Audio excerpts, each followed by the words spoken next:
В Каркировском районе вот уже много лет действует отделение поискового отряда «Возвращение». Ежегодно учащиеся выезжают на вахту памяти. В прошлом году ребята работали на раскопках под Москвой и подняли 4 бойцов. Военно-патриотическое воспитание в муниципалитете организовано в рамках государственной молодежной политики Коми. Евгения Кладкевич расскажет подробнее. Девятиклассник Каркировской школы Егор Коишев в поисковом движении еще новичок. На вахту памяти впервые поехал год назад. Раскопки велись в Калужской области, на знаменитой Зайцевой горе, где во время Великой Отечественной войны шли кровопролитные бои. Здесь полегло 70 тысяч солдат. Команда ребят из Коми подняла 4 бойцов. Были необычные находки, например, монеты царских времен.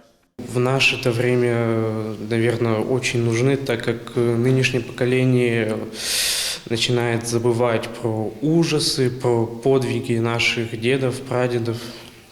Я считаю, вот такие экспедиции как раз нужны для того, чтобы напомнить нам, как проходила война и что это вообще такое.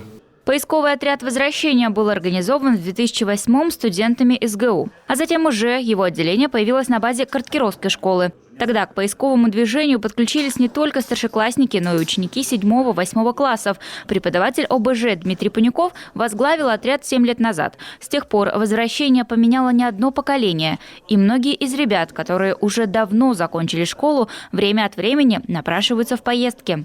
У нас не было здесь боевых действий, да, они были на центральной части России, и поэтому дети, даже их родители, они о войне знают как? По фильмам, по каким-то книгам, да, по передачам и так далее, то есть из уст в уста. А там непосредственно, когда ребенок приезжает и видит вот эти окопы, да, эти сражения, поднимает бойцов, участвует в поднятии бойцов, находят артефакты войны, то у него мировоззрение меняется уже по-другому. И, как уже повторюсь, те ребята, которые были еще детьми, они студентами, уже войну по-другому воспринимают.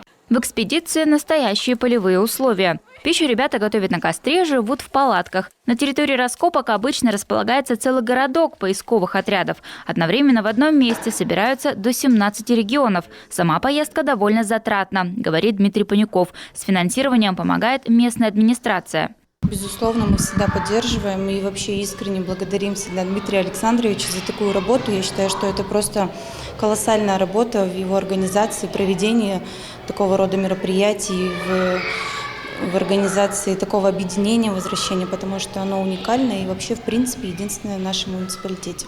Кроме того, в Каркировской школе несколько лет действует и военно-патриотический клуб «Юный патриот». Здесь начально-военную подготовку осваивают уже дети, начиная с 5 класса. Они и строй держат, и автомат могут разобрать и собрать. И всего за положенные 30 секунд.